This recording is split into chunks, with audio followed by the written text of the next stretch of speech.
کہانی ہب پر آپ سب کو خوش آمدید کہتے ہیں۔ آج کی کہانی الفریڈ ہچکاک کی سٹوریز سے لی گئی ہے۔ آج اس کا حصہ اول آپ کے لیے پیش کیا جائے گا اور یقیناً آپ سب کو بہت پسند آئے گی۔ کہانی کو انجوائے کرنے سے پہلے آپ سے درخواست کرتے ہیں کہ چینل کو سبسکرائب کر لیں اور بیل کا آئیکن دبا دیں۔ آج کی کہانی کا نام ہے جولی، نیریٹڈ بائی عرفان احمد۔ تو سنتے ہیں آج کی لرزہ خیز کہانی۔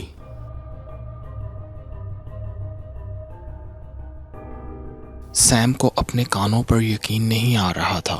اس کی حسین بیوی جولی خواب گاہ میں ایک غیر مرد کی باہوں میں سمٹی کچھ اس انداز سے محو کلام تھی گویا سیم کی بجائے وہ دبلا پتلا اور سانولا سا نوجوان ہی اس کا شوہر رہا ہو۔ سیم کو غصے کے ساتھ ساتھ حیرت کا بھی سامنا کرنا پڑا، کیونکہ وہ اس نوجوان سے کہیں زیادہ مردانہ وجاہت کا پیکر تھا۔ پھر جولی نے اس سے بے وفائی کیوں کی؟ وہ زیر لب بڑبڑایا۔ جس خاموشی سے گھر میں داخل ہوا تھا اسی خاموشی کے ساتھ باہر نکل آیا۔ اس کی آنکھوں کے سامنے دنیا اندھیر ہو گئی تھی۔ جولی کے علاوہ اس بھری دنیا میں اس کا کوئی عزیز رشتہ دار بھی نہیں تھا۔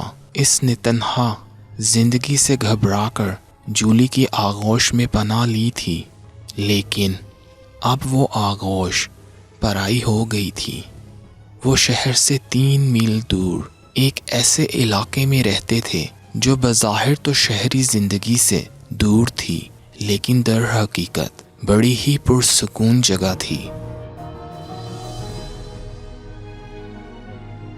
شہر کی ہنگامی زندگی سے اکتا کر وہ ہفتہ 15 دن کے لیے اسی دیہاتی کوٹھی میں آ جاتے تھے۔ اس مرتبہ بھی ایسا ہی ہوا، چونکہ اس بار وہ پورے سال بھر کے بعد ادھر آئے تھے۔ سیم اور جولی نے فیصلہ کیا کہ وہ کم سے کم 1 ماہ تو ضرور یہاں قیام کریں گے، لیکن ابھی انہیں اس دیہاتی قیام گاہ میں رہتے ہوئے 8 دن کا قلیل وقفہ ہی گزرا تھا کہ اچانک ایک کاروباری مصروفیت نکل آئی اور اسے شہر واپس جانا پڑا۔ وہ صرف 3 دن کے لیے واپس شہر گیا تھا، لیکن خلاف توقع وہ ایک ہی دن میں کام سے فارغ ہو گیا، اس لیے بلا تاخیر وہ واپس آ گیا۔ واپسی پر خاصی رات ہو گئی تھی، اس لیے اس نے خاموشی سے بیرونی دروازہ کھولا اور کار کو باہر ہی چھوڑ کر بیڈ روم تک پہنچا۔ اس وقت بیڈ روم کی روشنی دیکھ کر اسے حیرت ہوئی۔ فوری طور پر اس کے ذہن میں یہی خیال آیا کہ جولی اس کی جدائی میں کروٹیں بدل رہی ہے، لیکن جب اس کی سماعت سے ایک غیر مرد کی آواز ٹکرائی تو اسے بری طرح چونکنا پڑا۔ جب ان آوازوں کا اسے پوری طرح یقین ہو گیا تو اس نے بڑے ہی غیر محسوس انداز میں بیڈ روم کی کھڑکی تک پہنچنے کی کوشش کی، جس سے وہ اندر کا منظر بلا روک ٹوک دیکھ سکتا تھا۔ تو اس پر حقیقت کا انکشاف ہوا، جو ظاہر ہے اس کے لیے ہر لحاظ سے قیامت خیز تھا۔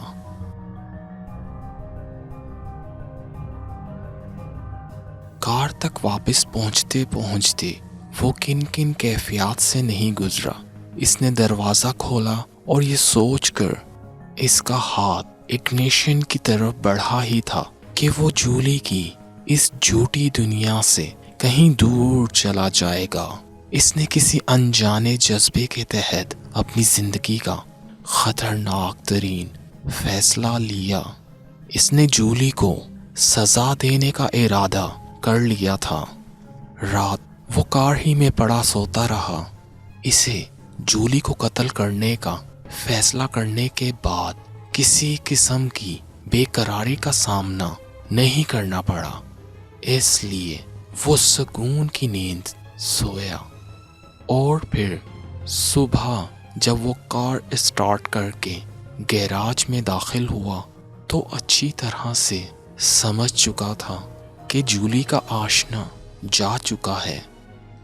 جولی نے محبت کا اظہار کرتے ہوئے اس کا استقبال کیا، لیکن سیم نے اسے زیادہ چاپلوسی کرنے کی اجازت نہیں دی اور وہ اسے گھسیٹتا ہوا ڈرائنگ روم میں لے گیا اور پھر اس کا گلا اس وقت تک دونوں ہاتھوں سے دبائے رکھا جب تک جولی کی حسین اور بے وفا آنکھیں حلقوں سے ابل نہ پڑیں۔ وہ مر چکی تھی، لیکن سیم کے انتقام کی پیاس بجھنے کی بجائے مزید بڑھ گئی۔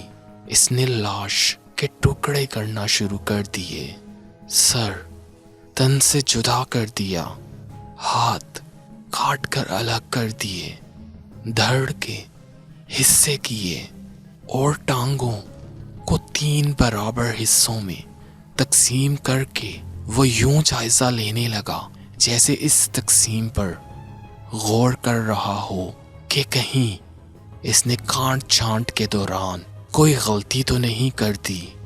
جولی کا کٹا ہوا سر اس نے گتے کی ٹوکری میں پھینک دیا۔ اس کی حلقوں سے ابلی ہوئی آنکھیں اس وقت بھی چھت پر کسی انجان نقطے پر مرکوز تھیں، ہونٹ نیم واہ تھے اور سیم نے محسوس کیا کہ وہ مرنے کے بعد بھی اس پر ہنس رہی ہے، اس کا مذاق اڑا رہی ہے۔ سیم نے غور سے اس کے چہرے کی طرف دیکھا۔ یہ غالباً ازواجی زندگی میں تیسرا موقع تھا کہ اس نے پوری توجہ سے جولی کا بغیر چشمے کے چہرہ دیکھا ہو۔ وہ ہر وقت نظر کا چشمہ پہننے کی عادی تھی، اس وقت بھی چشمہ سیم کے سامنے ہی تھا۔ اس نے چشمہ اٹھا کر جولی کی آنکھوں پر رکھ دیا اور پھر وحشیانہ انداز سے ہنس پڑا۔ پھر ہاتھ بڑھا کر اس نے چشمہ اتارا اور اسے کمرے کی ایک دیوار کی جانب اچھال دیا۔ کچن میں جا کر اس نے اپنے لیے کافی کا ایک بہترین کپ تیار کیا اور واپس کمرے میں آ گیا۔ کافی کی چسکیوں کے دوران اس نے ایک نظر گتے کی ٹوکری کی جانب بھی دیکھا جس میں جولی کا سر رکھا ہوا تھا۔ پھر اس کی نگاہ اس کرسی پر مرکوز ہو گئی جس پر خون ہی خون پھیلا ہوا تھا۔ دھڑ کے 3 حصے، جن میں سے ایک سے جولی کی حسین اور جنس تاثر سے بھرپور ناف بھی دکھائی دے رہی تھی، صوفے پر رکھے ہوئے تھے۔ پہلو میں ترتیب سے رکھے ہوئے بازو اور اطراف میں دونوں پاؤں کھڑے تھے۔ چشمہ دیوار سے ٹکرا کر قالین پر گر گیا تھا۔ اس نے چشمے کی طرف دیکھا جس کا ایک شیشہ ٹوٹ گیا اور فریم قدرے مڑا ہوا نظر آ رہا تھا۔ غالباً کمرے میں گھومتے وقت اس کا پاؤں ایک مرتبہ چشمے پر بھی پڑ گیا تھا۔ اس نے چشمہ اٹھا کر آستین سے صاف کیا۔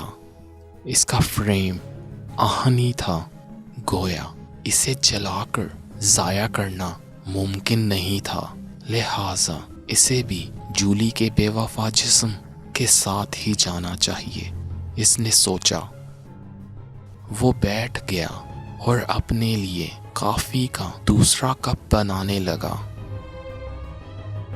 آخر یہ مجھے ہی کیوں گھورے جا رہی ہے، وہ زیر لب بڑبڑایا اور گتے کی ٹوکری میں رکھے ہوئے جولی کے سر کی طرف متوجہ ہو گیا جس کی ابلی ہوئی آنکھیں بدستور اس پر جمی ہوئی تھیں۔ اس نے ایک کشن اٹھایا اور پھینک کر مارا۔ کشن پیشانی کے درمیانی حصے میں لگا اور نتنوں سے خون کی باریک لکیر ظاہر ہونے لگی جو ٹوکری سے نکل کر قالین تک آ گئی۔ اس کے جسم میں کس قدر خون جمع تھا۔ وہ کافی کی چسکی لے کر بولنے لگا۔ کافی ختم کر کے اس نے کچن میں استعمال ہونے والے دستانے پہنے اور آری اٹھا کر دوبارہ کام میں مصروف ہو گیا۔ اچانک وہ بری طرح سے چونک پڑا۔ دروازے پر بھاری ہاتھوں کی دستک ہو رہی تھی۔ کون ہو سکتا ہے؟ وہ بڑبڑایا۔ کیا پولیس؟ یہ کہہ کر وہ خود ہی اپنی حماقت پر مسکرا دیا۔ پولیس کو ادھر آنے کی کیا ضرورت تھی؟ پولیس والے روشن ضمیر تو ہوتے نہیں کہ انہیں بیٹھے بٹھائے اس قتل کی سنگن مل گئی ہو۔ اس نے جلدی جلدی کمرے کی روشنیاں بجھا دیں اور دوبارہ دستک کا انتظار کرنے لگا۔ ممکن ہے پولیس کی بجائے ڈاکیا یا بجلی کمپنی کی جانب سے کوئی میٹر ریڈر ہو، اس نے سوچا، اور دوبارہ دستک سنتے ہی اس نے فیصلہ کر لیا کہ باہر موجود ہستی سے ضرور ملاقات کرے گا۔ اس کی خاموشی شک و شبہات پیدا کر سکتی تھی۔ ایک مرتبہ تو اس کے ذہن میں یہ بھی آیا کہ کہیں وہ اپنے ہی جال میں نہ پھنس گیا ہو۔ جلدی جلدی لاش کے ٹکڑوں کو صوفے کے عقب میں اور کچھ کو نیچے سرکانے کے بعد اس نے گدے کی ٹوکری میں رکھے ہوئے سر کو کشن سے اچھی طرح ڈھانپا اور دروازے کی طرف بڑھتے بڑھتے رک گیا۔ جولی کا کٹا ہوا ہاتھ اس وقت بھی اس کے ہاتھ میں تھا اور وہ بے خیالی میں اسے اٹھائے دروازے کی جانب بڑھ رہا تھا۔ دروازے پر تیسری بار دستک ہوئی۔ اندھے کو کال بیل دکھائی نہیں دیتی۔ وہ بڑبڑایا۔ اس نے تنقیدی نظروں سے کمرے کا ایک مرتبہ پھر جائزہ لیا اور اس کی نگاہیں میز پر دکھائی دینے والے دھبوں پر جم گئیں۔ اس نے ایک چیتھڑے سے میز کو صاف کیا، کپڑے کو گدے کی ٹوکری میں گدی پر پھینکا اور ٹوکری کو ایک طرف کونے میں رکھ دیا۔ جولی کا ہاتھ اس نے کوٹ کی جیب میں ٹھونس لیا۔ دفعتاً اسے محسوس ہوا کہ سر گدے کی ٹوکری میں محفوظ نہیں ہے۔ اس نے جلدی سے اسے نکالا اور سائیڈ بورڈ کی دراز کھول کر اس میں بند کر دیا۔ اچانک گھنٹی بجنے لگی، گویا اس عقل کے اندھے نے گھنٹی کا بٹن دیکھ لیا تھا۔ اس صورتحال میں سیم نے محسوس کیا کہ گھنٹی کی آواز اعصاب پر کوئی اچھا اثر نہیں ڈال رہی ہے۔ وہ کچھ بے قراری سی محسوس کرنے لگا۔ پھر اس نے جیب کو تھپ تھپا کر جولی کے ہاتھ کو ٹٹولا اور دروازے کی جانب بڑھ گیا۔ سیم نے دروازہ کھولا اور باہر کھڑے ہوئے جوڑے کو دیکھ کر مسکرایا۔ ان کے چہرے پر شکوک و شبہات کی پرچھائیاں رقص کر رہی تھیں۔ آدمی 40 برس کا، موٹا تازہ اور قداور تھا۔ اس کے جسم پر کاروباری حضرات جیسا سوٹ تھا اور سیاہ جوتے ہلکے ہلکے چمک رہے تھے۔ عورت بھی اسی عمر کی تھی۔ اس نے چمکدار نیلے رنگ کی جین اور سویٹر پہن رکھا تھا۔ یہ موسم کی مناسبت سے موزوں ترین لباس تھا۔ کیا جولی گھر پہ ہے؟ عورت نے دریافت کیا۔ نہیں، میں اس کی ایک پرانی سہیلی ہوں، اس نے کہا۔ میرا خیال ہے تم سیم ہو۔ سیم نے اثبات میں سر ہلایا۔ وہ کہاں گئی ہے؟ وہ ذرا قصبے تک گئی ہے۔ کب؟ کیا کافی دیر ہو چکی ہے؟ مجھے معلوم نہیں، میرا خیال ہے شاید وہ نصف گھنٹہ پہلے ہو گئی تھی۔ خیر، ہم انتظار کر لیں گے، عورت نے کہا اور اپنے ساتھی کی طرف ایسی نگاہوں سے دیکھا جیسے کہہ رہی ہو کہ اس کا خیال درست ہے نا۔ اور سیم نے محسوس کیا کہ اس کا جال خود اس کے لیے تنگ ہونے لگا ہے۔ عورت اسے سامنے سے ہٹاتی ہوئی اندر گھس گئی۔ ابھی سیم کوئی بات بھی منہ سے نکالنے نہیں پایا تھا۔ عورت کا ساتھی جو غالباً اس کا شوہر تھا وہ بھی اندر داخل ہو گیا۔ وہ راہداری میں چلتے ہوئے ہال کمرے اور پھر